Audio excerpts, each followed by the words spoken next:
तो अब हम लोग पढ़ने जा रहे हैं गुरुत्वीय क्षेत्र। क्या पढ़ने जा रहे हैं? गुरुत्वीय क्षेत्र। एकदम सेम टॉपिक है 12th में, जब आप पहुंचेंगे तो वैद्युत क्षेत्र। बस वहां यहां हम द्रव्यमान बोलेंगे, वहां 12th में आवेश बोलेंगे। यहाँ मास है, वहां चार्ज है। Only it is the difference. बहुत सिंपल डिफरेंस है। मतलब कोटा में ऐसा करते हैं, एक पोर्शन पढ़ाते हैं, एक नहीं पढ़ाते हैं। इतना ज्यादा सिमिलरिटी है, सोचो। अरे सही बात है। तो पहले समझिए क्षेत्र किसे कहते हैं। जैसे तुम गोंडा गए, ठीक, तुम रिक्शे वाले से भिड़ गए, मतलब गाड़ी वाड़ी लड़ गई रिक्शे वाले से, रिक्शा वाला निकल के तुमको 2 झापड़ मारा। हमारे क्षेत्र में आना तब बताएंगे, यहाँ पे ऐसे थोड़ी होता है तुम पीट दिए। क्षेत्र में आना तब बताएंगे। अब भाई वो भले चला रहा है रिक्शा, लेकिन है बहुत बड़ा आदमी। ऐसा हो सकता है, ऐसा होता है कि नहीं होता? जानते होंगे गोंडा में टाउनसन के बगल में जो सब्जी मंडी लगाते हैं, उनका लड़का डॉक्टर है, आईएएस है और बड़े बड़े पोस्ट पर है। 4-5 लड़के हो, चारों 5 बड़े बड़े पोस्ट पे हैं। आईएएस का एग्जाम निकाल दिए तो, और डॉक्टर का एग्जाम निकाल दिया, एमबीबीएस से। सोचो, ये जो प्रतीक भैया है ना, प्रतीक भैया की वाइफ के सीनियर था वो लड़का। प्रतीक भैया भी पैर छू के नमस्ते करते हैं, उससे फल लगाता है टॉनसन के सामने। तो वो बच्चे कहते हैं कि पापा ये जॉब छोड़ दीजिए, ये सही नहीं है। तो वो कहते हैं इसी से तो तुमको यहां पहुंचाए हैं, और इसको आज तुम कह रहे हो छोड़ दे। तो आदमी को उसके पोजीशन से नहीं आंक सकते कि रिक्शा चला रहा है तो एकदम रिक्शा की कलाई टाइप होगा। हो सकता है प्रतीक भैया जुगाड़ है ना, फोन किया, भैया हमसे मिलने के लिए कहे कोई गोंडा में डुमरिया डी पे, कहे कि ले जाओ 20-25 आदमी। अब भाई उन्होंने 20-25 कहा तो 200-250 आदमी आ गए। और तुम यहाँ ऐसे टसन में, वो जैसे साउथ इंडियन मूवी वाले नहीं बैठे रहते हैं जीप के ऊपर, ऐसे बैठे थे। तब तक उसका आंधी आया, तुमको फोड़ फाड़ के फिर चला गया। वहां भी पिटे थे, यहां फिर पिट गए। अरे सही बात है कि नहीं? तो वो क्या होता है? क्षेत्र होता है। अरे होता है कि नहीं? हमारे क्षेत्र में आ जाना, वहां आना तो बताएंगे तुमको, यहाँ बहुत, हमारे क्षेत्र में आना, हमारे वहां आना, ऐसे कहते हैं कि नहीं कहते? तो हर आदमी का एक क्षेत्र होता है, ऐसे हर द्रव्यमान का भी एक क्षेत्र होता है। तो क्षेत्र का सही अनुभव करना है। देखो 2 तरीके हैं। एक, जैसे तुम मतलब मान लो तुम लोग गुंडा टाइप के लोग हो, और मैं जाऊं और मैं भी बहुत गुंडा टाइप आदमी हूं, तो मैंने भी बहुत सारे आदमी बुला रखे हैं। तो वो तुमको मान लो कि मुझे लास्ट बच्चे से उससे लड़ना है, तो हमारे आदमी यहाँ 2-4 लोगों को तो उड़ा देंगे ना धाए, लाइन खाली। तो हमारी उससे लड़ाई होने से पहले मान लो ये लाइन पूरी साफ हो गई, तो वहां लड़ाई शुरू होगी ना, तो हमको क्या लगेगा? और कुछ लोग तो ऐसे होते हैं जो खाली लगे होते हैं, जैसे देखे कि इतनी तगड़ी भीड़ आ रही है, भाग लो।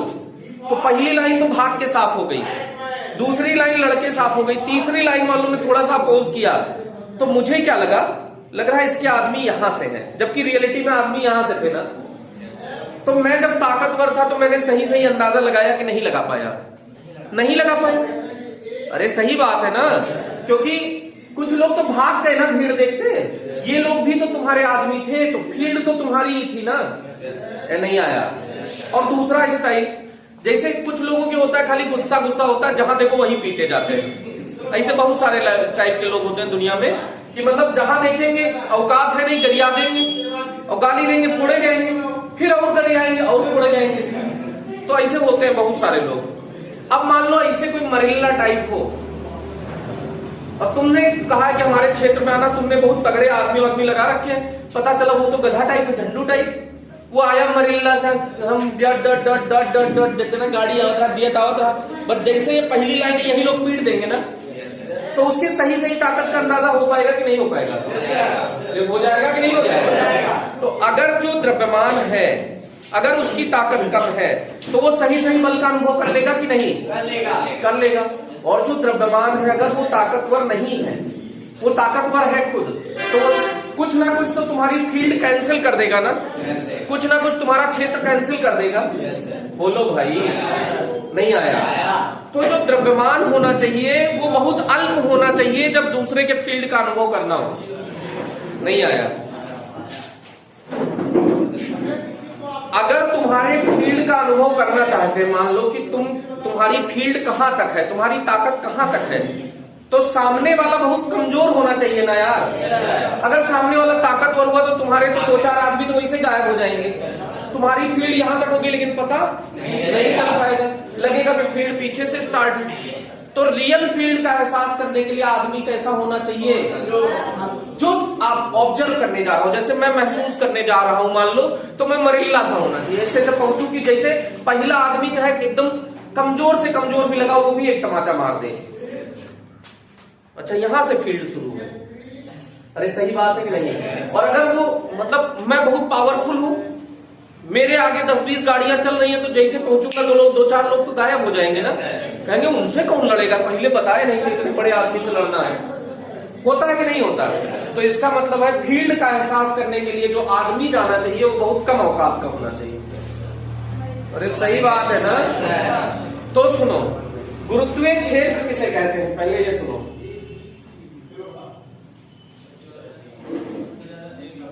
ग्रेविटेशनल फील्ड क्या कहते हैं भैया? Gravitational field.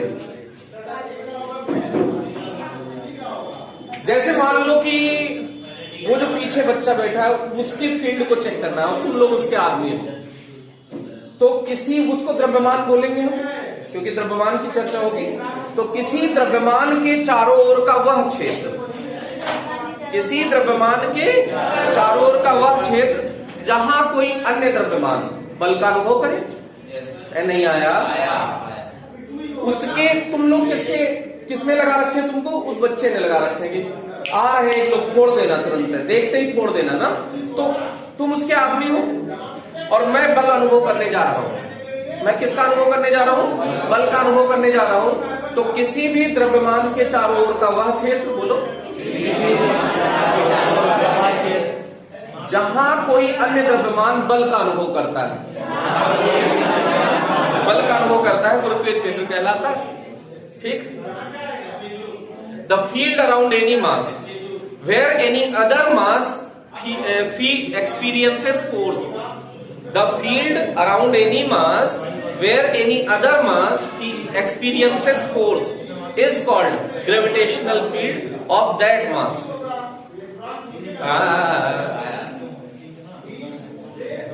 The field around any mass, मान लो वो मास है, the field around any mass where any other mass experiences force, where any other mass experiences force is called field of that object, field of that मास।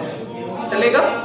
तो किसी भी द्रव्यमान के चारों ओर का वह क्षेत्र जहां रखा कोई अन्य द्रव्यमान बल का अनुभव करता है। फिर से, किसी भी द्रव्यमान के चारों ओर का वह क्षेत्र जहां कोई अन्य द्रव्यमान बल का अनुभव करता है गुरुत्वीय क्षेत्र कहलाता है। यही 12th में कैसे कहेंगे? किसी भी आवेश के चारों ओर का वह क्षेत्र जहां कोई अन्य आवेश बल का अनुभव करता है वैद्युत क्षेत्र कहलाता है। कितना सिमिलर है ना? अरे हाँ, चुंबक वाला भी एकदम सेम डेफिनेशन। अब इसके बाद देखिएगा, गुरुत्वीय क्षेत्र हो गया, तो अब अगला हेडिंग पढ़ने जा रहे हैं, गुरुत्वीय क्षेत्र की तीव्रता। गुरुत्वीय क्षेत्र की तीव्रता।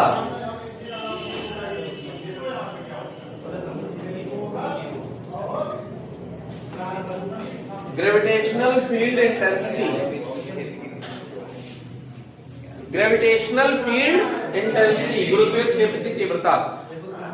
इंटेंसिटी मीन्स आई से रिप्रेजेंट करना चाहिए। बहुत सारी बुक में आई से रिप्रेजेंट किया है, लेकिन हम लोग आई से रिप्रेजेंट नहीं करेंगे। हम लोग वही सिंबल लेंगे जो यहाँ यूज हो जाए और 12th में यूज हो जाए, सेम सिंबल यूज करेंगे ना। तो आप इसकी टेंशन ना लीजिएगा। अच्छा, आई लेने में क्या प्रॉब्लम है? वहां आई 12th में करंट है, आई से करंट को रिप्रेजेंट करते हैं, तो हम लोग इसीलिए आई नहीं ले रहे हैं। क्या ले रहे हैं? ई। अरे चल जाएगा। तो इसकी डेफिनेशन देखो कितनी झंडू सी है। अगर ये बल का अनुभव करने में जा रहा हूं तो मेरी औकात कम होनी चाहिए, ज्यादा? कम नहीं, बहुत कम ना। मतलब इतनी कम की इसे एकांक मान लिया जाए, यूनिट मान लिया जाए। क्या मान लिया जाए? एकांक, या इसी को इंग्लिश में बोलते हैं यूनिट। चल जाएगा? तो देखो, गुरुत्वीय क्षेत्र की तीव्रता क्या है? एकांक द्रव्यमान पर लगने वाले बल को गुरुत्वीय क्षेत्र की तीव्रता कहते हैं। एकांक द्रव्यमान पर लगने वाले बल को गुरुत्वीय क्षेत्र की तीव्रता कहते हैं। Force acting on a unit mass is called gravitational field intensity. Force acting on a unit mass is called gravitational field intensity. एकांक द्रव्यमान पर लगने वाले बल को गुरुत्वीय क्षेत्र की तीव्रता कहते हैं। बोलो गुरुत्वीय क्षेत्र की तीव्रता कहते हैं। इसे ई से प्रदर्शित करते हैं। यह एक सदिश राशि है। It is a vector quantity. It is a vector quantity.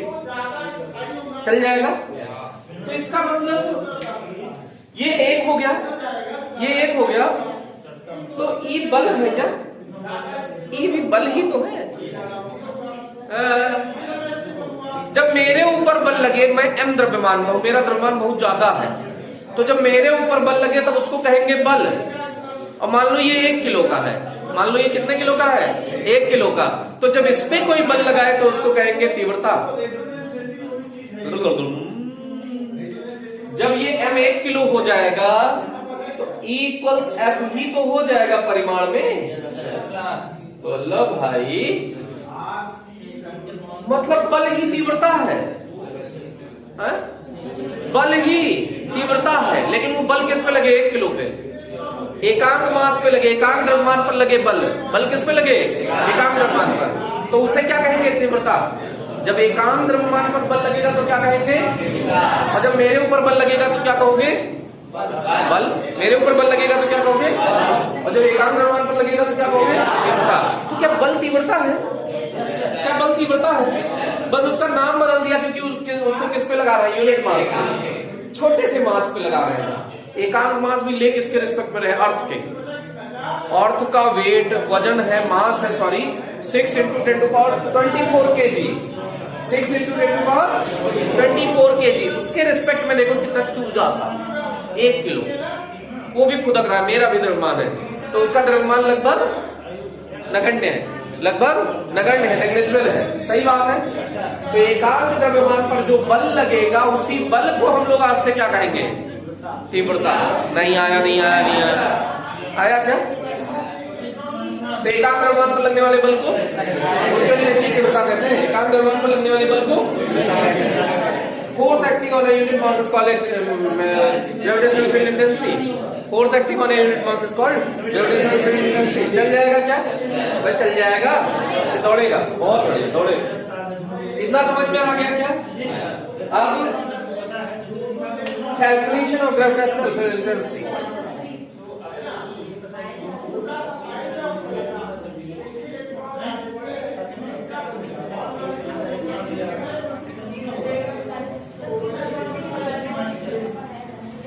Calculation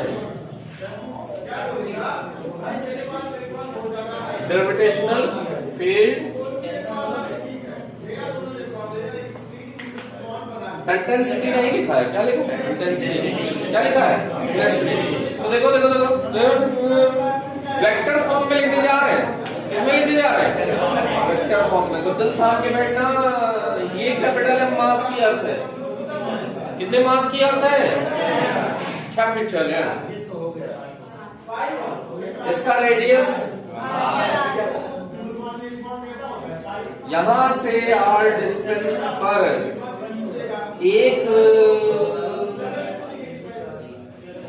m रखा है और वो कितना है? 1 kg। सही बात है कि नहीं? क्योंकि एकांक द्रव्यमान पर लगने वाले बल को ही तीव्रता कहते हैं।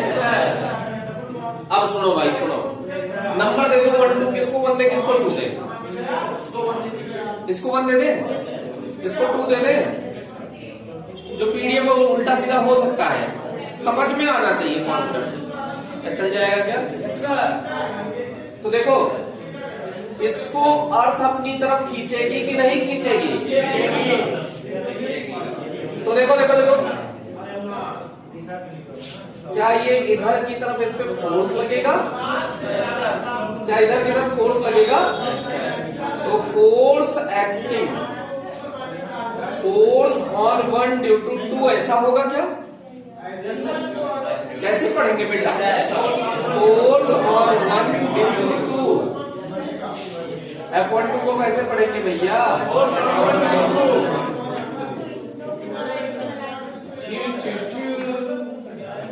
दो के द्वारा एक पर चल जाएगा क्या? सुनो सुनो, ये F12 होगा कि नहीं होगा? थोड़ा बड़ा लिख लें जिससे कि स्पष्ट दिख जाए। ये F12 होगा कि नहीं होगा? पक्की बात? पक्की बात? नहीं बात।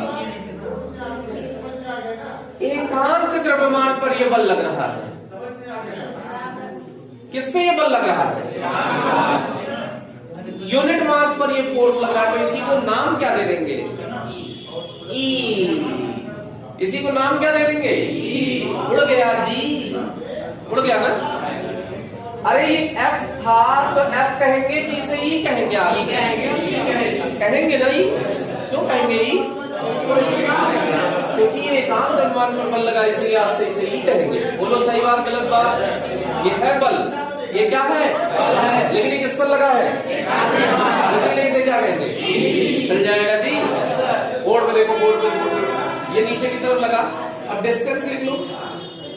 अगर ऊपर की वाली डिस्टेंस लोगे तो डिस्टेंस ऑफ 1 फ्रॉम 2। क्या यार देखते नहीं, ध्यान ही नहीं देते हो। डिस्टेंस ऑफ 1 फ्रॉम 2 नहीं है क्या? हिंदी में क्या बोलेंगे? 2 से 1 के मध्य की दूरी। 2 से 1 के मध्य की दूरी ऊपर ही तो होगी, तो इसीलिए ऐसे बना दिया। अगर इधर से इधर लेते तो डिस्टेंस ऑफ 2 फ्रॉम 1 चल जाएगा। Distance of 2 from 1, distance of 2 from 1 चल जाएगा क्या? पक्की बात? लॉक कर दिया जाए। तो सुनो, अब देखो हम लोग लिखने जा रहे हैं E12 लिखेंगे। अब कुछ लोग कहेंगे सर E21 नहीं लगेगा क्या? लगेगा, लेकिन वो बल रहेगा, क्योंकि कैपिटल M द्रव्यमान पर बल लगेगा ना, तो उसे बल कहेंगे। होने को वो भी तीव्रता ही होगी, एक्शन रिएक्शन से उतना ही लगेगा जितना एक ने M पर लगाया, उतना M ने भी तो एक पर लगाया है। सही बात है, लेकिन हमको उसमें कोई इंटरेस्ट। तो देखो E12 चल जाएगा क्या? अच्छा, E का रिलेशन नहीं बताया तुमको हमने। इधर देखो, E का फॉर्मूला निकाल लें ग्रेविटेशनल फील्ड के फॉर्म में। F इक्वल्स यहां से क्या हो जाएगा? EM हो जाएगा क्या? M इंटू E हो जाएगा क्या? इस समीकरण से। और F equals GM1 M2 upon R square होता है क्या? G capital M small m upon R square. इन दोनों के बीच में यही तो होगा, दोनों को बराबर कर सकते हैं क्या? तो ME इक्वल्स क्या हो जाएगा? GM upon R square. M से M कैंसिल आउट हो जाएगा क्या? बोलो भाई। तो E की वैल्यू क्या आ जाएगी? GM अपॉन R स्क्वायर आ जाएगा। तो यहाँ GM अपॉन R स्क्वायर, ये मास कौन सा लिया जाएगा? 1 किलो वाला कि M वाला? M वाला लिया, ये अर्थ वाला लिया जाएगा ना, बड़े वाले का। 1 किलो वाला तो यहाँ गायब हो गया ना, यही तो 1 किलो है। ये दोनों तरफ से 1 हो गया, चाहे तो कैंसिल हो गया, चाहे दोनों तरफ से क्या हो गया? 1 हो गया, क्योंकि एकांक द्रव्यमान पर बल लग रहा है ना। ए भाई आ रहा है नहीं आ रहा है? अब देखो, इनसे हमने बात की, भैया तुम्हारा क्या हाल चाल है? कहीं ठीक है सर, लेकिन हम अदिश हैं, हमारे आउट बातचीत मत करना। हमने कहा चलो छोड़ो, तुम्हारे कोई काम के नहीं है। हमने द्रव्यमान से बात किया, कहा कि फिर वही बात बता चुके हम अदिश हैं। हमने इससे बात की, अरे वाह तुम अच्छे आदमी, तुम सदिश होगे ना? इसने कहा सदिश तो है ही है ना। तो हमने कहा ये बढ़िया आदमी है। तो जब हमने इससे बातचीत फाइनल कर ली, तो इसने कहा लेकिन हमारे ऊपर स्क्वायर लगा है। तो हमने कहा तो कई square number sir never be negative. क्या कहा इसमें? Square number never be negative. Square number कभी ऋणात्मक नहीं होता क्या? वर्ग संख्या कभी ऋणात्मक, मतलब इसके पास कोई दिशा नहीं है। अरे दिशा किसके पास होगी कि इधर चलो तो प्लस और इधर चलो तो इनसे हमने पूछा भैया तुम्हारे पास दिशा? कहीं दिशा नहीं है, लेकिन हम सदिश, हमका दिमाग खराब है, लतियाएंगे, दिमाग सही हो जाएगा। तुम अदिश हो, आज से खुद को सदिश कभी मत बोलना, कंफ्यूज करने वाले लोग हो। ये दुनिया को कंफ्यूज करता है ना। अरे सही बात है नहीं? सदिश सदिश चिल्ला के हमारा कैलकुलेशन गड़बड़ करवा देगा। तो ये भी अदिश है, तो मतलब सब लोग अदिश है। तो बराबर के एक तरफ सदिश, बराबर के एक तरफ अदिश, तो इसकी मदद करने के लिए कौन आया? अरे सर हमको किस दिन रात के लिए पढ़े थे सर, हम आ गए मदद के लिए, आ गया ना तुरंत। ये हमेशा हमारी उस टाइम पे मदद करता है जब कोई मदद करने को नहीं तैयार होता है। तो ये हमारे लिए बहुत अच्छा आदमी है कि बुरा आदमी है? बहुत अच्छा आदमी है। यूनिट वेक्टर हमेशा हमारे बहुत मदद करेगा।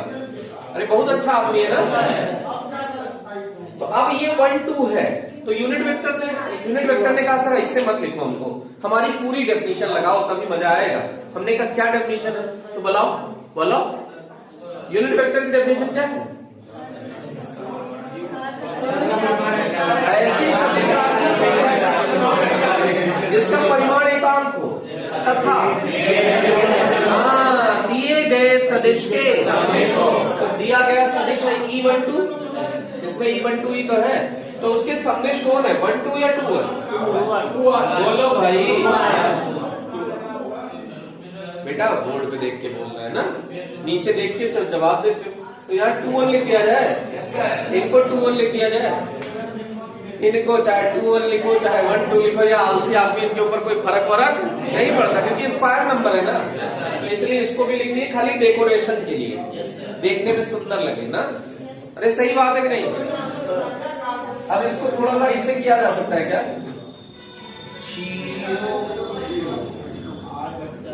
Given vector for magnitude of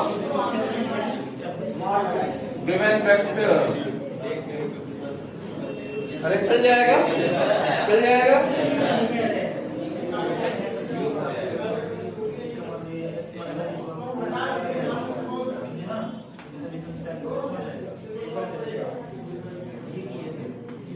बेटा शायद आ ही गया होगा ये बात, पक्की बात। क्या यहाँ चित्रा दीदी से मदद ले सकते हो क्या तुम? चित्रा दीदी मदद करने को तैयार है क्या? बिल्कुल। क्या ये दोनों एक दूसरे के अपोजिट है? क्या दोनों एक दूसरे के अपोजिट है? अगर ये प्लस है तो ये माइनस है क्या? R21 की प्लेस पे माइनस R12 लिख सकते हैं क्या? नहीं लिख सकते, नहीं लिख सकते। इसको ऐसे लिखा देखो, GM R12 वेक्टर फॉर्म में माइनस के साथ चल जाएगा। और कुछ लोग ब्रैकेट नहीं बनाते हैं, काबिल लोग ब्रैकेट नहीं बनाएंगे, सब कांड हो जाएगा, वो उसके साथ माइनस लिख दिया जाएगा। जैसे 2 - 10 ऐसा लिख दिए तो ये घटाओगे कि गुणा करोगे? घटाओगे यार, जब तक ब्रैकेट नहीं बनाओगे तब तक गुणा करोगे क्या? तो गुणा घटाव हो जाता है अगर ब्रैकेट नहीं लगाओगे तो। नहीं आया? तो ब्रैकेट लगाना जरूरी है कि बहुत जरूरी है? तो कुछ लोग कहेंगे सर इससे इसमें नहीं लगाया तो ब्रैकेट, तो इसमें जब कुछ नहीं लगाया तो गुणा मानते हैं हम लोग ना यार। कुछ लोग कह रहे थे सब पास पास लिख दिया जाए तब ये 210 होता है, तब ये 2 × 10 नहीं होता, नहीं तो 0 से गुणा करके कहते सब 0 हो गया ना सर। तो अच्छी वाली फीलिंग आई कि नहीं आई? अच्छा ये 2 1 को 1 2 लिख दिए तो नीचे वाले से हमने कहा तुम्हारे ऊपर फर्क पड़ेगा? नहीं सर, हम सन्यासी आदमी, हमारे ऊपर कोई फर्क नहीं पड़ता। तो R12 का लोड का क्यू, इतना समझ में आया? इतना समझ में आ गया क्या? पक्की बात आ रहा है ना? बिल्कुल आ रहा है, बहुत बढ़िया आ रहा है, सुंदर सुंदर सा आ रहा है, आ रहा है ना? क्या नहीं आया चाचा? ये नहीं आया बेटी, यहां देखो R21 - R12 ये बराबर नहीं है। किसी एक दिशा को बेटा अपने मन से धनात्मक मानो, किसी एक को धनात्मक मानो, किसी एक दिशा को धनात्मक मानो ना यार। ऊपर को धनात्मक कि नीचे को? तुम बताओ अपने मन से। ऊपर धनात्मक, चलो भाई ऊपर धनात्मक, तो R12 धनात्मक, तब R21 ऋणात्मक होगा, इसमें कोई शक? इस माइनस को उधर पक्षांतर करके लेके चले गए, यानी ये कोई बात है सर? कोई कर देते हैं सर, ऐसे होता है कि नहीं होता? माइनस का पक्षांतर होता है कि नहीं होता बेटा? तो ऐसे कर सकते कि नहीं? पक्की बात, लॉक कर दिया जाए। तो क्या ये R21 को -R12 लिख सकते थे? बोलो बेटा, क्या यहाँ R12 को ये मॉड में है, जैसे मॉड -2 और +2, दोनों का मान ही 2 आएगा।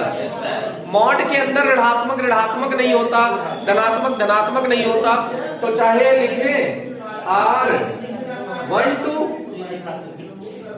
और चाहे लिखें -R21, दोनों निकल के जब बाहर आएंगे तो R21 चाहे कह दो चाहे R12 कह दो, कुछ चाहे जो कह दो, दोनों एक ही बात है। बेटा आ रहा है नहीं आ रहा है, तो मॉड के अंदर इधर उधर का कोई फर्क नहीं पड़ता। तो इतना तो ज्ञान की बात समझ में आ गई बेटा, पक्की बात, ये अच्छी बात है। आपको नहीं समझ में आया आप टोके, है ना?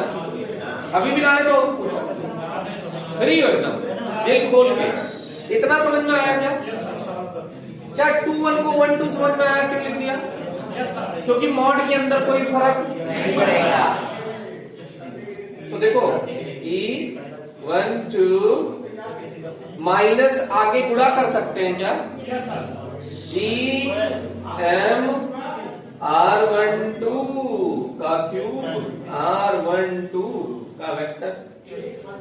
अच्छा देखो, एक सुंदर सी घटना घटी आपके साथ। यहां भी 12, यहां भी 12, यहां भी 12, सब 12 है क्या? तो 12 हटा दो। जब सब लोग, हमको देख के ही पता चल गया, अगर यहाँ पे अगर ये ऐसे हमने लिख दिया, देखो equals -GM upon R12, R12 नहीं, R12 का क्यूब R12 का वेक्टर ऐसे। अब इसका मतलब अगर यहाँ 12 है तो यहाँ 12 है, यहाँ 12 है। अगर यहाँ 2-1 है तो यहाँ 2-1 है, यहाँ 2-1 है, कोई फर्क नहीं पड़ेगा। तो अब आज के बाद इस फॉर्मूले को हम ऐसे याद कर लेंगे क्या? अच्छा, यह ऋणात्मक चिन्ह क्या प्रदर्शित करता है? क्या विपरीत दिशा में? जो तीव्रता है और दूरी है वो विपरीत दिशा में है। तीव्रता दूरी के विपरीत दिशा में। यहाँ ऋणात्मक चिन्ह क्या प्रदर्शित करता है बेटा? तीव्रता दूरी के विपरीत दिशा में। चल जाएगा क्या? तो ये तीव्रता दूरी के विपरीत दिशा में। तो ये फॉर्मूला अच्छे से दिमाग में सेट हो गया। इसको अच्छे से तैयार कर लीजिए, इसके बाद फिर धुआंधार बैटिंग की जाती। करो तैयार।